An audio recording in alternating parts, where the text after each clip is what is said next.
नमस्कार, यो एभिन्यूज खबरको संकेत हो। तपाईं अहिले एभिन्यूज एट 7 मा हुनुहुन्छ। म सुशील खतिवडा। प्रारम्भमा मूल खबर। दार्चुलाको लासको खोलामा आएको बाढी पहिरोमा परि 5 जनाको मृत्यु, 10 जना झै बेपत्ता, 42 वटा घर पूर्ण रूपमा क्षति। गठबन्धनसँग कुनै सिद्धान्त र गन्तव्य नभएको एमाले नेता पोखरेलको आरोप। गठबन्धन विरुद्ध नबोल्न कांग्रेस नेता कार्यकर्तालाई गृहमन्त्रीको चेतावनी। इन्द्रजात्रा अन्तर्गत आज कुमारी गणेश र भैरवको रथलाई माथिल्लो टोलमा तानिँदै समय बजी पूर्णिमाको पनि रौनक। कृति अवार्डको 12औं संस्करण जारी, 31 विधामा पुरस्कार प्रदान गरिँदै।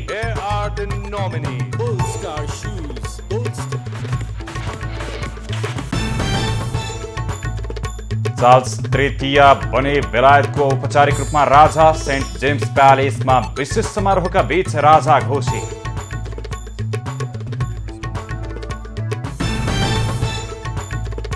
उत्तर कोरियाले गरियो आणविक हतियार सम्पन्न राष्ट्र घोषणा। आणविक निशस्त्रीकरणमा हुने वार्ताको सम्भावना स्वीकार।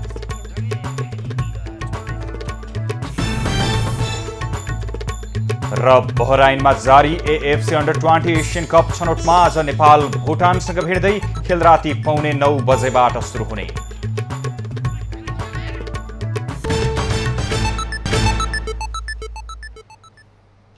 अब खबरको सिलसिला प्रारम्भ गरौं। दार्चुलामा बाढी पहिरो सम्बन्धी प्रसङ्गबाट।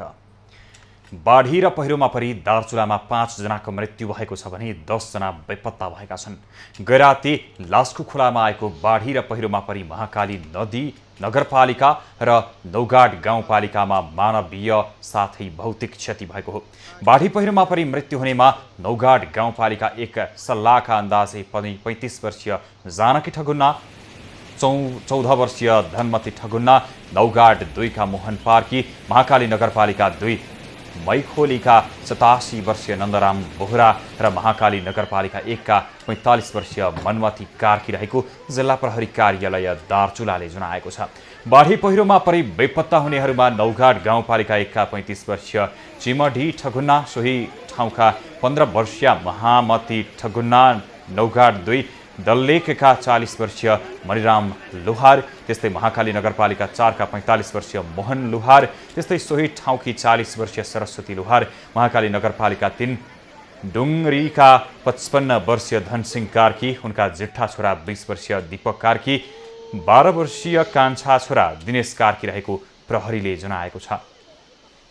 यस्तै महाकाली नगरपालिका 2 लुल्लाका 75 वर्षीय मनमती साहु रहेको बेपत्ता रहेका छन्। बाढी पहिरोमा परि 8 जना घाइते भएका छन्। बाढी पहिरोमा परि 264 वटा चौपाया मरेका छन्। बाढी पहिरोबाट 42 वटा घर पूर्ण रूपमा क्षतिग्रस्त भएको, 9 वटा घरमा आंशिक क्षति पुगेको र 40 वटा घर जोखिममा रहेको प्रहरीले जनाएको छ। यसैगरी एउटा विद्यालय र एउटा विद्युत पावर हाउस पूर्ण रूपमा क्षतिग्रस्त, 1 विद्यालयमा आंशिक र 1 विद्यालयमा जोखिममा परेका छन्। यस्तै बाढीले दुहु र महाकाली जोड्ने लासको खोलामाथिको 2 वटा झुलुङ्गे पुल र एउटा मोटरेबल पुल पनि बगाएको छ। बाढीले पार्किङमा राखेका 6 वटा जिप, एउटा ट्र्याक्टर र एउटा अल्टो कार बगाएको प्रहरीले जनाएको छ। यसैबीच उद्योग वाणिज्य तथा आपूर्ति मन्त्री दिलेन्द्र प्रसाद बडु, सुदूरपश्चिम सरकारका आन्तरिक मामिला तथा कानुन मन्त्री रणबहादुर रावल र वन मन्त्री मानबहादुर धामीले दार्चुलाको बाढी पहिरो प्रभावित क्षेत्रको निरीक्षण गरेका छन्। बाढी पहिरो पीडितका लागि तत्काल आवश्यक पर्ने त्रिपाल, खाद्यान्न र कम्बल लगायतका राहत सामग्री लिएर मन्त्रीहरूको टोली दार्चुला पुगेको हो।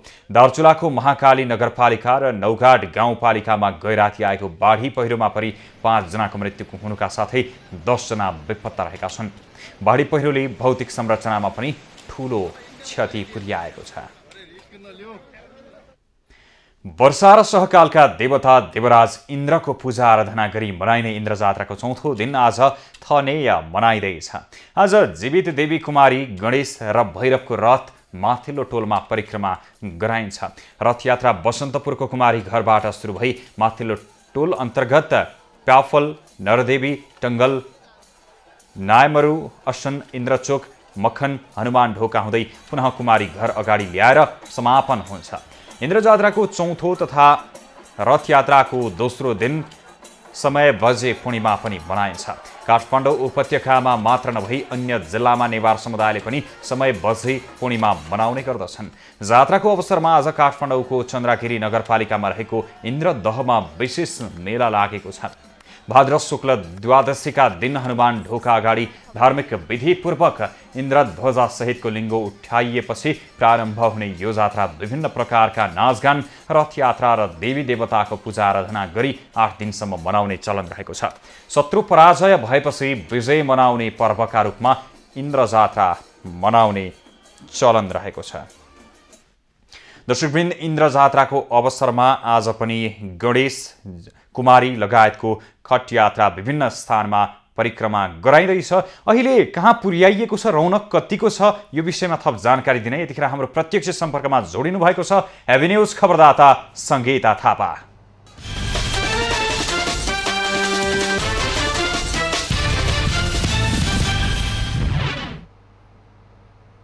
सङ्गीता, आजको रथयात्रालाई कुमारीको घरबाट, कुमारी रहने स्थानबाट विभिन्न टोलमा घुमाइने प्रचलन अनुसार यतिखेर कुन कुन स्थानमा रथलाई परिक्रमा गराइएको छ अनि त्यहाँको अहिलेको रौनक कतिको देख्न सकिन्छ, जानकारी गराउनुहोस् न।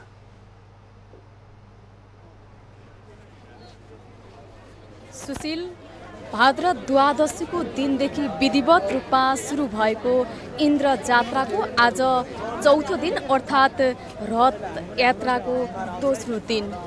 आज पनि रथ यात्रा धुमधामका साथ टोल टोलमा परिक्रमा गराउनको लागि बसन्तपुर कुमारी घर नजिकै कुमारी घरबाट परिक्रमा गराइँदै जुन यहाँ विभिन्न स्थानमा लगिएको छ। सुरुमा फ्याफल हुँदै नरदेवी, टेङ्गल, थायमरु, असन, इन्द्रचोक, मखन, हनुमान ढोका हुँदै पुनः फेरि कुमारी घर ल्याउने प्रचलन रहेको छ भने यति बेला रथ यात्रा आज भने अलि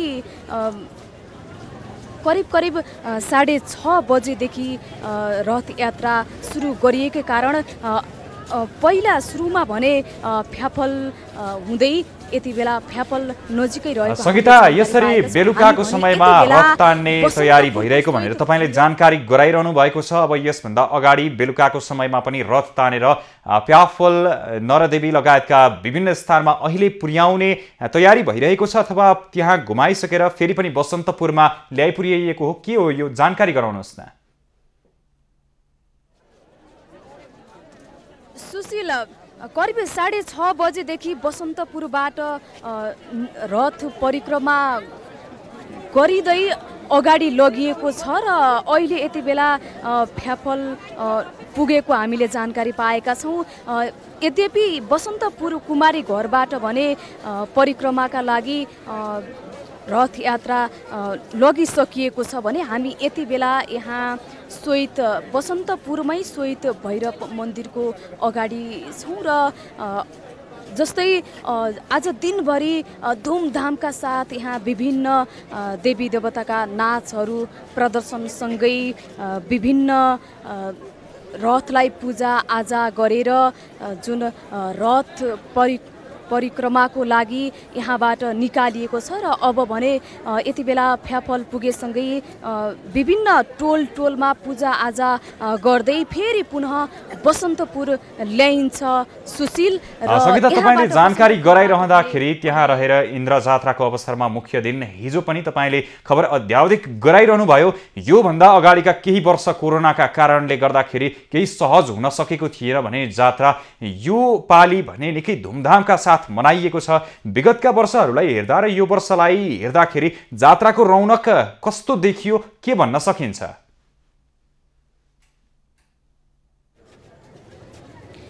पक्कै पनि सुशील, विगतमा कोरोना सङ्क्रमणका कारणले पनि यति धेरै जुन जनमानस देखिएको थिएन र यसरी रथ यात्रा पनि लगभग गराइएको थिएन किनकि कोरोना सङ्क्रमणको जोखिम कायमै थियो। अहिले भने हामी विगतको वर्षभन्दा यहाँ निकै धुमधामका साथ यस वर्षको इन्द्र जात्रा अर्थात् रथ यात्रा गरेको हामीले देख्न सक्छौँ, किनकि यहाँ कोरोना सङ्क्रमणको जोखिम घटेसँगै मानिसहरूको भिडभाड निकै उल्लेख्य मात्रामा मानिसहरू यहाँ सहभागी भएको देख्न सकिन्छ दृश्यमा। अहिले पनि यहाँ तपाईँले दृश्यमा देखिसक्नुभयो होला, निकै मान्छेको भिडभाड निकै रहेको छ र अब केही बेरमा जानकारीका लागि धन्यवाद। थप जानकारीका लागि हामी फेरि पनि तपाईसँग कुराकानी गर्ने नै छौँ। दर्शकवृन्द, इन्द्र जात्राको विशेष पर्वका अवसरमा आज पनि कुमारी घरबाट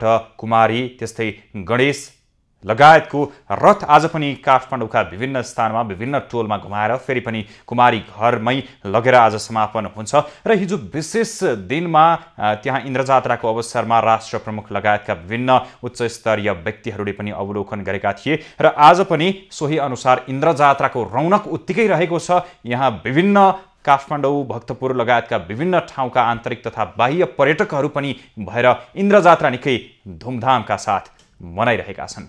अब बाँकी खबर। कानुन न्याय तथा संसदीय मामिला मन्त्री गोविन्द प्रसाद शर्मा कोइरालाले बेपत्ता पारिएका व्यक्तिको छानबिन, सत्य निरूपण तथा मेलमिलाप ऐन 2071लाई संशोधन गर्न बनेको विधेयक संसदबाट पारित गर्न ढिलाइ गर्न नहुने बताएका छन्। शनिबार संघीय संसद प्रतिनिधि सभा अन्तर्गतको कानुन न्याय तथा मानवाधिकार समितिको बैठकमा मन्त्री कोइरालाले पीडितले धेरै दुःख पाएको उल्लेख गर्दै तत्काल त्यसलाई संसदबाट पारित गरेर अघि बढ्न उपयुक्त हुने बताएका हुन्। राजनीतिक दलहरू बीच पनि विधेयकमा फरक मत नरहेकाले संसद र संसदीय समितिले विधेयकलाई टुङ्गोमा पुर्याउन ढिलाइ गर्नुपर्ने कुनै कारण नरहेको तर्क समेत गरेका छन्। स्वतन्त्र सहमति हुँदासम्म चाहिँ मेलमिलापमा जान सक्ने र मेलमिलापमा जान नसकेको कुरामा के गर्ने, त्यसमा छलफल गरेर उठिरहेको कुराहरू आइरहेछन् होइन। त्यसैले यसलाई अनेस्ट नै गभर्मेन्ट पनि सबै दलहरू, यसमा दलहरू सबै एक ठाउँमा हुनुहुन्छ। सम्पूर्ण राजनीतिक दलहरू यसमा मैले विभाजित भएको, यसमा फरक विचारधारा राखेको पाएको छैन। बैठकमा राष्ट्रिय मानव अधिकार आयोगका सदस्य मनोज दुवाडीले सशस्त्र द्वन्द्वको मारमा परेका सर्वसाधारणलाई न्याय दिने काममा ध्यान केन्द्रित गर्न सरकारलाई सचेत गराए। अहिले हाम्रो जुन ऐन आइरहेको छ यो ऐन चाहिँ नि अलिकति विभेदकारी, एउटा पक्षलाई अलिकति एउटा खाले व्यवहार र अर्को पक्षलाई अर्को खाले व्यवहार भनौँ, त्यो बेलाको राज्य पक्ष र त्यो बेलाको विद्रोही पक्षलाई डिस्टिङसन हुने खाले कतै कतै चाहिँ त्यसको भावना पढ्दै जाँदाखेरि देखिन्छ।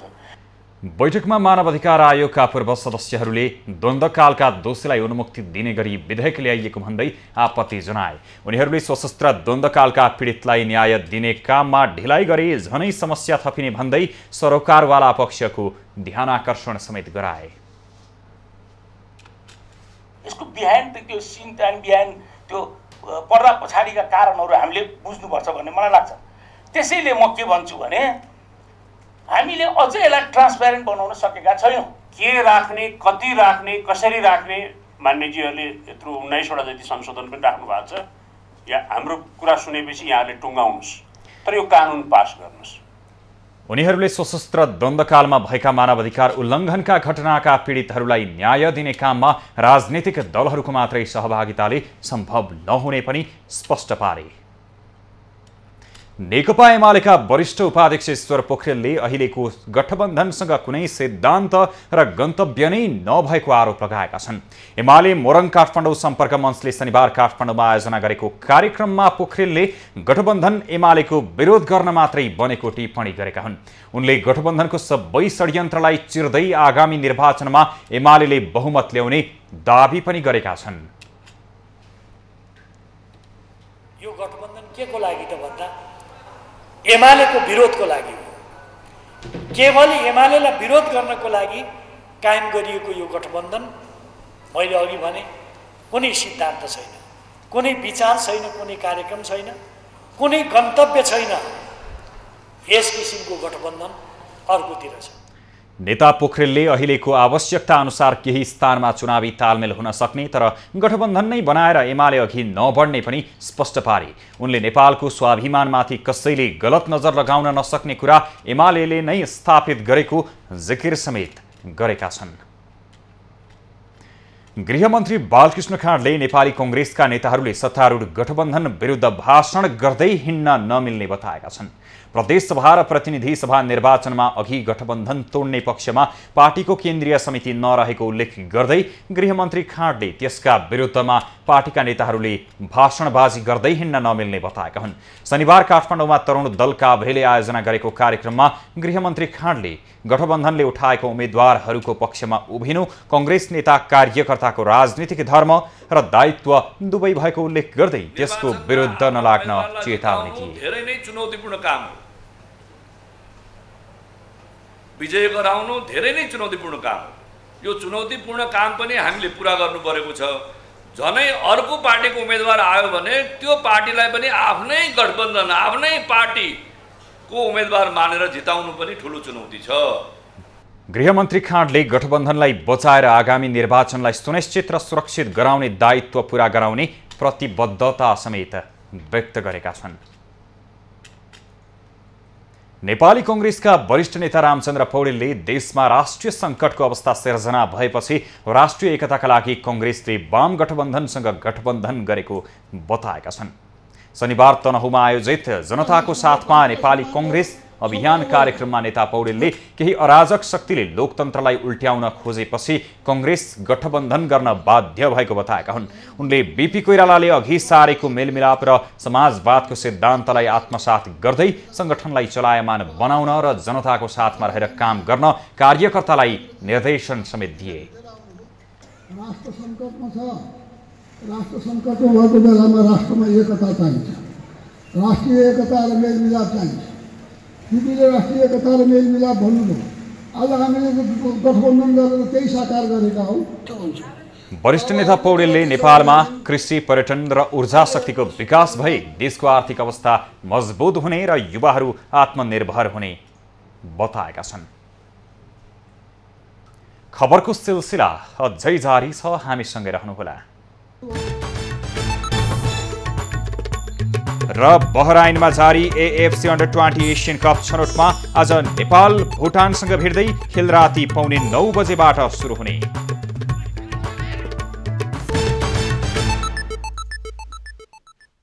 अब बाँकी खबर। हिमानी ट्रस्ट फाउन्डेसनले गोर्खाका 3700 बढी विद्यार्थीलाई शैक्षिक तथा स्वास्थ्य सामग्री वितरण गरेको छ। हिमानी ट्रस्टले आज गोर्खा सदरमुकाममा एक कार्यक्रमको आयोजना गरी 3750 जना विद्यार्थीलाई शैक्षिक सामग्री वितरण गरेको हो। चाइना फाउन्डेसनको सहयोगमा ट्रस्टकी अध्यक्ष हिमानी शाहको उपस्थितिमा बालबालिकालाई नेपाली तथा अङ्ग्रेजी exercise book, colour box, stationery box, pencil, health bag, lunch box, water बोतल त्यस्तै चावल जस्ता दैनिक प्रयोगमा आउने सामग्री हस्तान्तरण गरिएको हो।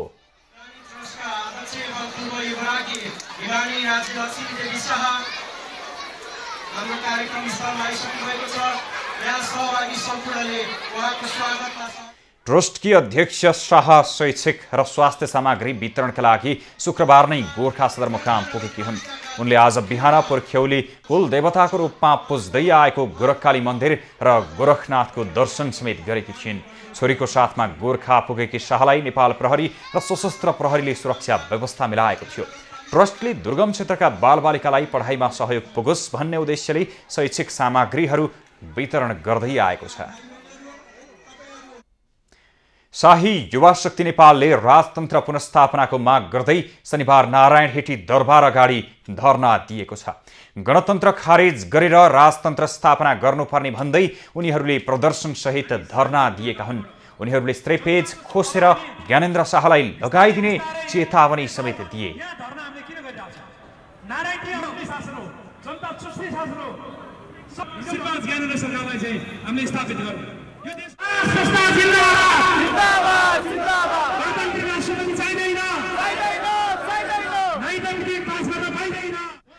शान्तिपूर्ण ढङ्गबाट नेपाली सेना, नेपाल प्रहरी र जनतालाई साथमा लिएर व्यवस्था परिवर्तन गर्न चाहेको उनीहरूको भनाइ छ। उनीहरूले नागरिकता विधेयक राष्ट्रघाती भएकाले समर्थन गर्न नसक्ने पनि बताए। अहिले विदेशीको इसारामा देश लुट्ने शासन चलिरहेको उनीहरूको आरोप छ। आशा जगाउँ जीवन बचाउँ भन्ने नाराका साथ विश्व आत्महत्या रोकथाम दिवस नेपालमा पनि विभिन्न कार्यक्रम गरी मनाइएको छ।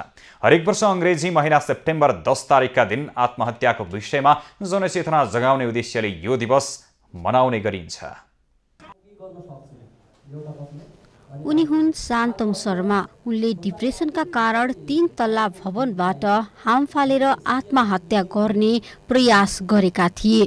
3 तल्लाबाट हाम फालेका उनको ज्यान भने मुस्किलले जोगियो, तर उनी आधा शरीर प्यारालाइसिस भएर जीवन चलाइरहेका छन्। मैले चाहिँ के सोचे भने अब जीवन भने के रहेछ त, म शारीरिक र मानसिक रूपमा म यसबाट कसरी माथि आउने भन्ने मलाई चाहिँ नयाँ एउटा जीवनले चाहिँ अवसर पनि थियो र एउटा च्यालेन्ज पनि थियो। माथिका यी व्यक्ति एक प्रतिनिधि पात्र मात्र हुन्। राष्ट्रिय मानसिक स्वास्थ्य सर्वेक्षणका अनुसार नेपालमा 6.5% मानिसहरूले आत्महत्याको सोच र योजना बनाउने गरेको देखिन्छ। विश्व स्वास्थ्य संगठनको तथ्याङ्क हेर्ने हो भने विश्वभर प्रत्येक वर्ष करिब 7 लाख मानिसको मृत्यु आत्महत्याबाट हुने गर्दछ। अन्तर्राष्ट्रिय तथ्याङ्कहरूले प्रमाण गर्छन्। त्यसै गरेर हामीले अहिले पनि विद्यालय नर्सहरूको क्षमता त्यही ढङ्गले विकास गर्ने र बागमती प्रदेशबाट विद्यालय नर्सहरूका त्यही ढङ्गले उहाँहरूको क्यापेसिटी इन्हान्स गर्ने भनेर तालिमका विषयवस्तु निर्माण भइरहेका छन्। विज्ञहरूका अनुसार मानसिक स्वास्थ्यलाई अझै पनि लुकाउने प्रवृत्तिका कारण आत्महत्याको समस्या हुने गरेको छ। यसलाई घटाउनका लागि शारीरिक स्वास्थ्य समस्याका बारेमा कुरा गरे जसरी मानसिक स्वास्थ्यका बारेमा पनि खुलेर एक अर्कासँग कुरा गर्ने वातावरण सृजना गर्न आवश्यक भएको उनीहरूको बुझाइ छ, जसका लागि घर परिवार र समाजले यस्ता समस्या भएका व्यक्तिलाई साथ र सहयोग गर्न आवश्यक देखिन्छ। क्यामेरामा प्रवीण सिलवालको साथमा त्रिगुडा भट्टराई बस्नेत, काठमाडौँ। आसन्न प्रतिनिधि सभा र प्रदेश सभा निर्वाचनको मिति नजिकिँदै जाँदा सिन्धुली जिल्लाका राजनैतिक दल निर्वाचन केन्द्रित अभियानमा जुटेका छन्। दलहरूले निर्वाचन केन्द्रित अभियानलाई तीव्रता दिएसँगै सर्वसाधारणले भने योग्य जनप्रतिनिधि चयन हुनुपर्ने कुरामा जोड दिन थालेका छन्। जनताको भावना अनुसार भूमिका निर्वाह गर्न सक्ने योग्य र सक्षम उम्मेद्वारलाई विजयी गराउनुपर्ने भन्दै एकत्रित हुन थालेका हुन्।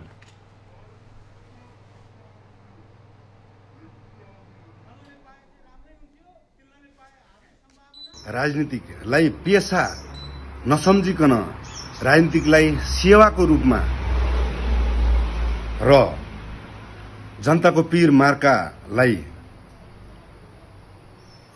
बुझ्न सक्ने किसिमका चाहिँ व्यक्तिहरूलाई चाहिँ मत दिएर चाहिँ आफ्नो अमूल्य मत दिनुपर्छ। 2 प्रतिनिधि सभा र 4 प्रदेश सभा निर्वाचन क्षेत्र रहेको सिन्धुलीमा सबै राजनीतिक दलहरूले उम्मेद्वार सिफारिस गरिसकेका छन्। सुनसरीको धरान उपमहानगरपालिका 20 मा रहेको प्रसिद्ध धार्मिक स्थल विष्णुपादुका मन्दिर यस वर्षदेखि सोह्रश्राद्धमा पनि मेला लागेको छ।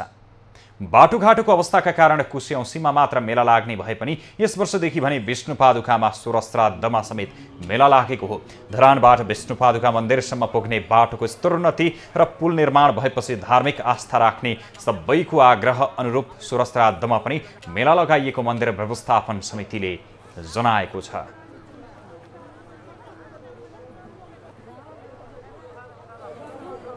अब अहिले चाहिँ पुल पनि बन्यो, बाटो पनि बन्यो, सबै चिज भएकोले गर्दाखेरि र यहाँको धार्मिक व्यक्तित्वहरूको अनुरोधले गर्दा देश विदेशबाट सबै आउने पर्यटनदेखि लिएर सबैले अनुरोध गर्दाखेरि अब यहाँ चाहिँ 16 दिन चाहिँ सोह्र श्राद्धको हामीले श्राद्धको मेला व्यवस्थापन समितिबाट आह्वान गरेको छौँ। सोह्र श्राद्धको तीर्थधाम भनौँ र देश विदेशमा रहेका र राष्ट्रमा भरि रहेका जति पनि हुनुहुन्छ पितृ श्राद्ध गरी मोक्ष प्राप्तको लागि यस विष्णुपादुका मन्दिर परिसरमा आइदिनु हुनको लागि हार्दिक निमन्त्रणा गर्दछौँ।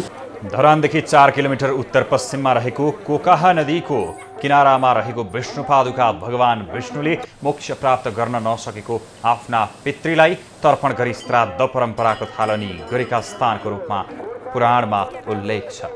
प्रत्येक वर्षको पौष शुक्ल औँसीका दिन आफ्ना पितृहरूलाई पिण्ड तर्पण गर्न लाखौंको संख्यामा हिन्दू धर्मावलम्बीहरू विष्णुपादुका पुग्ने गर्दछन्।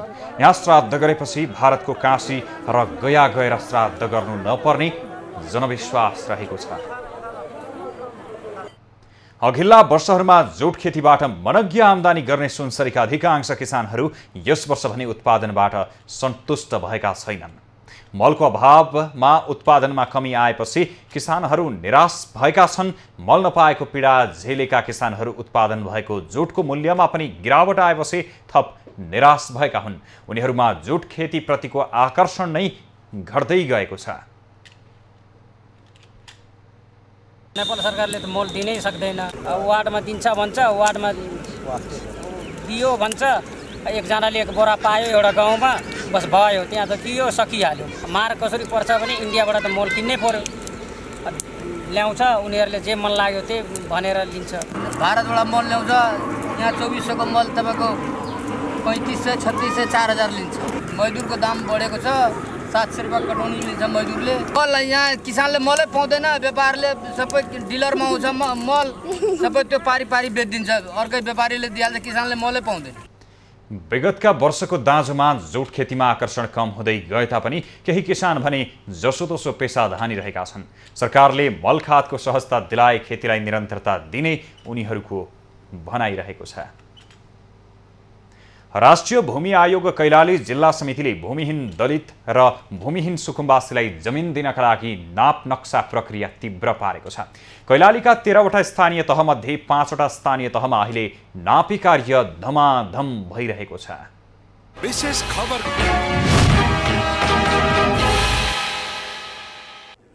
भूमिहीनलाई जग्गा उपलब्ध गराउन कैलालीको धनगढी उपमहानगरपालिका, गोदावरी नगरपालिका, कैलाली गाउँपालिका, भजनी नगरपालिका र लम्कीचुहा नगरपालिकामा नापी भइरहेको छ। आयोगका अनुसार केही दिनमा घोडाघोडीमा पनि नापी सुरु हुनेछ।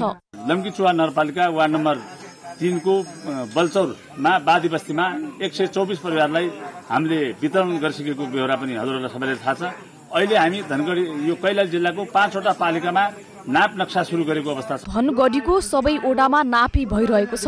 गोदावरी नगरपालिकाको ओडा नम्बर 1, 3 र 5 मा नापीको काम अन्तिम चरणमा पुगेको छ। केही दिनमै कैलाली, भजनी र लम्की चुहाको सबै ओडामा नापी सुरु गर्ने योजना छ। केही स्थानीय तहमा फारम दर्ताको निस्सा दिने, केही फारम एन्ट्री गर्ने कार्यका साथै छुटो भूमिहीन र अव्यवस्थित बसोबासीको लगत संकलनको कार्य भइरहेको छ। 5वटा पालिकामा नाप नक्सा सुरु भइसकेको अवस्था छ भने अन्य पालिकामा लगत संकलन गरेर हामीले त्यो लगतलाई परिविष्ट गरेर कतिपय निकायहरूमा हामीले यो निस्सा वितरण गर्ने कार्यको थालनी गरिसकेको बेहोरा हजुरहरू सबैलाई जानकारी छ। स्थानीय तहकै लागि संरचना निर्माणका लागि जग्गा आवश्यक पर्ने भएकाले सार्वजनिक जग्गा संरक्षण गर्नुपर्ने धनगढी उपमहानगरपालिकाका प्रमुख गोपाल हमालको भनाइ छ। प्रत्येक टोलमा हल हुने अहिले नहोला, 10 वर्षपछि होला, तर ठाउँ भएन भने भोलि कहाँ गर्नुहुन्छ भन्नुहोस् त।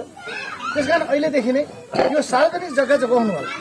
आर्थिक वर्ष 2080-81 सम्म सबै भूमिहीन र अव्यवस्थित बसोबासीलाई जमिनको लाल पूर्जा उपलब्ध गराइसक्ने लक्ष्य आयोगको छ। तर जिल्ला समितिले भने त्यस अघि नै काम सक्ने तयारी गरेको छ। कैलालीबाट विवेक नागरीको रिपोर्ट।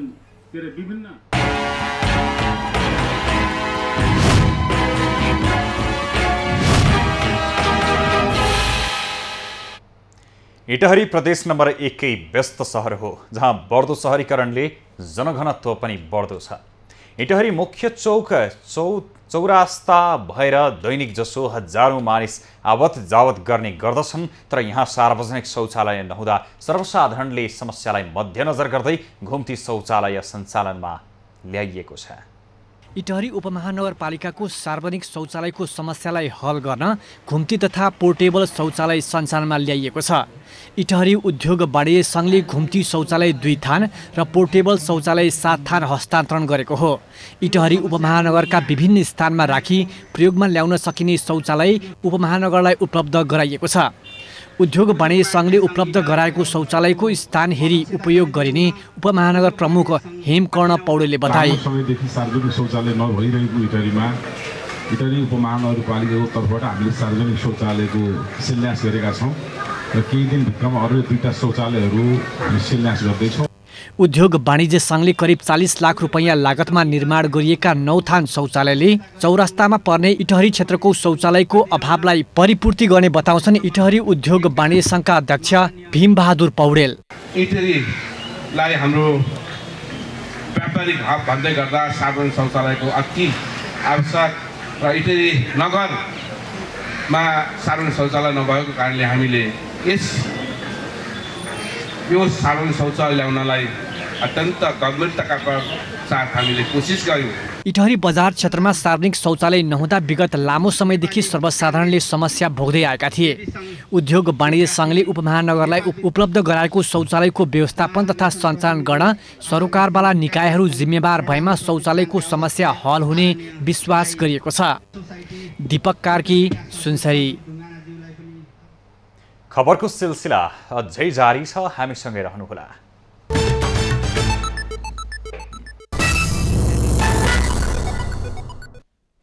बहराइनमा हुने एएफसी अन्डर-20 एसियन कप छनौटको पहिलो खेलमा नेपालले आज भुटानको सामना गर्दैछ। शेख अली बिन मोहम्मद अल खलिफा स्टेडियममा नेपालले भुटानको सामना गर्न लागेको। नेपाल र भुटान बीचको खेल नेपाली समयअनुसार राति पाउने 9 बजे सुरु हुनेछ। छनौटको समूह बीमा रहेको नेपाल भुटानलाई हराएर सुखद सुरुवात गर्ने योजनामा रहेको छ। भुटान पनि नेपाललाई हराएर विजयी सुरुवात गर्न चाहन्छ। नेपाली अन्डर-20 राष्ट्रिय फुटबल टिमका मुख्य प्रशिक्षक मेघराज केसीले प्रतियोगिताका लागि टिमको तयारी राम्रो भएको बताएका छन्। प्रशिक्षक केसीले एसियन कपमा छनौट हुने आशा राखेको समेत बताएका छन्। प्रशिक्षक केसीले 3 महिनाबाट प्रशिक्षण गरिरहेका कारण प्रतियोगिताका लागि टिम तयार रहेको समेत बताए। नेपालको समूहमा भुटानसँगै कतार, बहराइन र बङ्गलादेश छन्। त्यस्तै नेपालले दोस्रो खेलमा सोमबार कतारसँग खेल्नेछ। नेपालले बिहिबार बहराइनसँग खेल्दा अन्तिम खेलमा बङ्गलादेशको सामना गर्नेछ। अर्को हप्ता आइतबार भने समूह विजेताले सन् 2023मा उज्बेकिस्तानमा आयोजना हुने अन्डर-20 एसियन कपमा स्थान बनाउनेछन्। 9औं राष्ट्रिय खेलकुदको पुरुष क्रिकेट प्रतियोगिता अन्तर्गत शनिबार तय भएका 3वटै खेल वर्षाका कारण प्रभावित भएका छन्। वर्षाका कारण मैदान भिजेपछि 3नै खेल रद्द भएको हो। कीर्तिपुर स्थित टियु मैदानमा शनिबार भएको वर्षाका कारण मैदान खेल्न योग्य नभएपछि प्रदेश 1 र एपीएफ बीचको खेल रद्द भएको हो। त्यस्तै टियुमै शनिबार हुने भनिएको गण्डकी प्रदेश र त्रिभुवन आर्मी बीचको खेल पनि रद्द भएको छ भने मुलपानी मैदानमा हुने भनिएको मधेस प्रदेश र लुम्बिनी प्रदेश बीचको खेल पनि वर्षाका कारण हुन सकेन। खेल रद्द भएपछि 1-1 अङ्क बाँडिएको छ।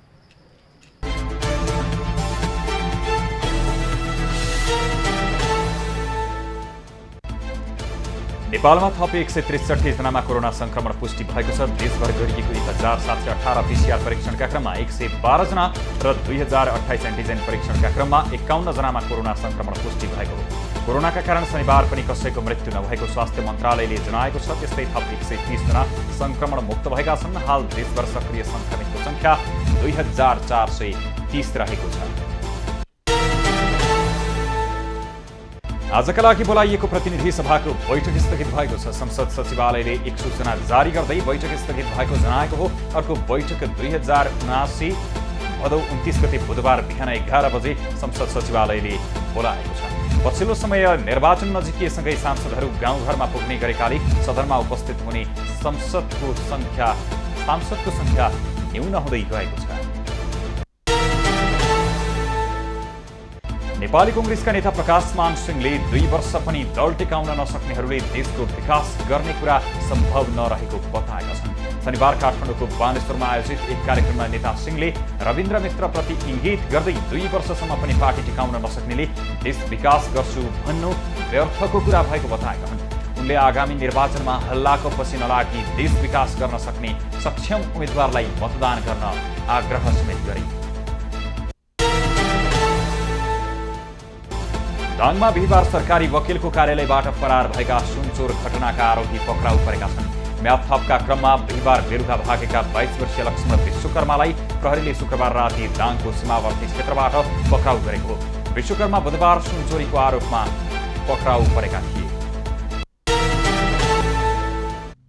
अहिलेलाई खबरको क्रम यति नै। हेभी न्यूज खबरका सहित अन्य विस्तृत खबरका लागि www.heavynews.tv लगइन गर्न सक्नुहुनेछ। युट्युब, फेसबुक र ट्विटरमा पनि हामीलाई फलो गर्न सकिनेछ।